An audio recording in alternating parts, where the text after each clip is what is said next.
Rack and pinion replacement on 03 Silverado. Let's get to it, boys. Okay, guys, so the first thing we're going to be doing is securing our steering wheel so it won't go anywhere once we loosen it up front. All right, so underneath your hood, you're going to go down and you're going to spray your steering rack. I don't know if you guys can see down there with some PB Blaster. What this is going to do, it's going to loosen it up. We're going to use an 11mm socket to loosen that up. You guys see it down there?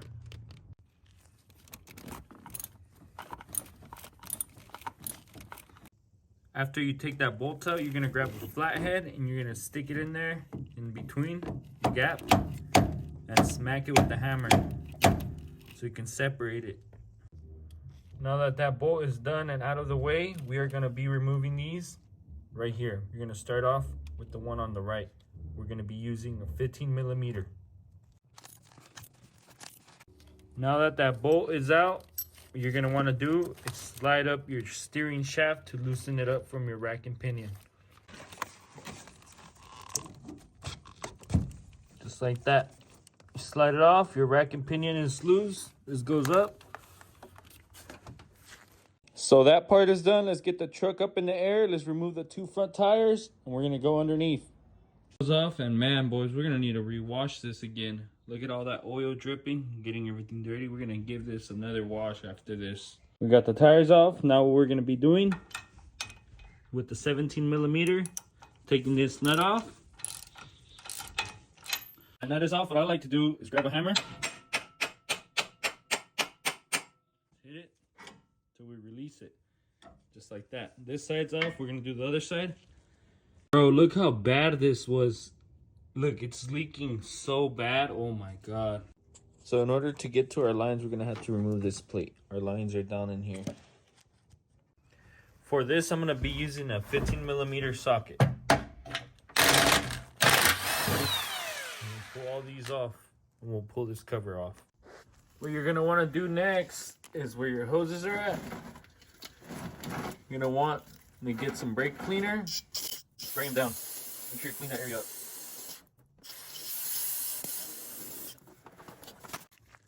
With some needle nose pliers, you're going to want to squeeze this clamp up here. I don't know if you guys can see this clamp. Pull it back, pull this hose off so you can drain the lines. And then with an 18mm wrench, you're going to unscrew these out. And you're going to unscrew the bottom one too. Let's get to it. All right, we got the hose out. As you guys can see, it's up there. It's out. We're letting it drain. Got our bucket here. We're gonna drain that out, and then we're gonna be pulling this bolt and this bolt off in order to get our lines out. They're kind of a pain to get out through there, so I'm gonna bring it down a bit, and then I'm gonna get some leverage to loosen them up. To get to the lines, I loosened up the racking pinion. I brought it down a bit, and look, I was able to get to the lines. That other line that I pulled off, I'm just assembling it onto the new one down there. What I'm gonna go ahead and do right now, take this line off and let it drain out. There's also a 10mm ground bolt that we gotta remove in order to pull the rack and pinion off.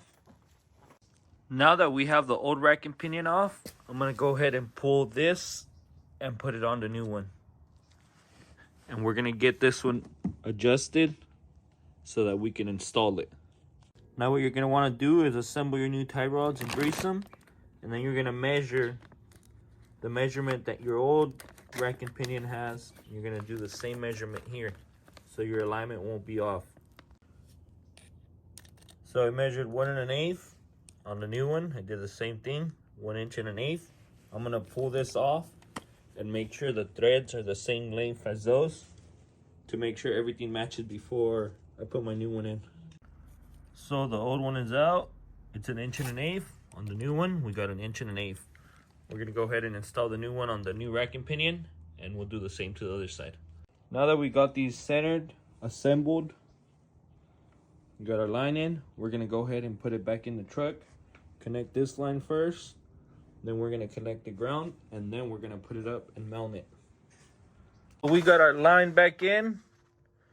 we're gonna go ahead and put this up right now, fasten it down, and then we'll put this other line in because we can't get that line because this one won't reach unless it's the rack and pinion is up all the way. So everything down here is now done. All the lines are connected back in place. Torque down all these bolts. Now what we're gonna do is put our tie rods in, and then we're gonna tie in the steering shaft up there. And after that, we should be done. You can see, but you're gonna want to slide your yoke back down and line it up with your steering rack. And then you're gonna put those screws, those 2 screws back in. It's kind of hard to show you guys since I got one hand, but I need my 2 hands to do this. I'll show you once it's done. All right, we got that bolt back on. We got the bottom one back on. This is all done. All right, so what we're doing now is filling the system back up, and then we're gonna go ahead and bleed it. I got my funnel here. Got my oil. Gonna make sure we fill it up, but not fill it up all the way. See where we're at. Might need to go get some more oil.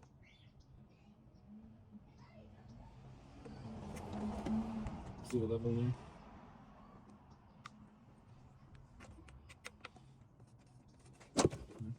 So now we topped it off. I'm gonna show you guys how to bleed it. That's about how much oil you're gonna want. Now what you're gonna go ahead and do is turn the on position. Don't turn the truck on. And then you're gonna spin the wheel to get all the bubbles out of there. Both ways. Go all the way this way and then go all the way the other way. Go all the way towards this way. Yeah, all the way. Hasta que pare. You guys can see right there. Turn it the other way. All the way. You guys can see the system's getting bled.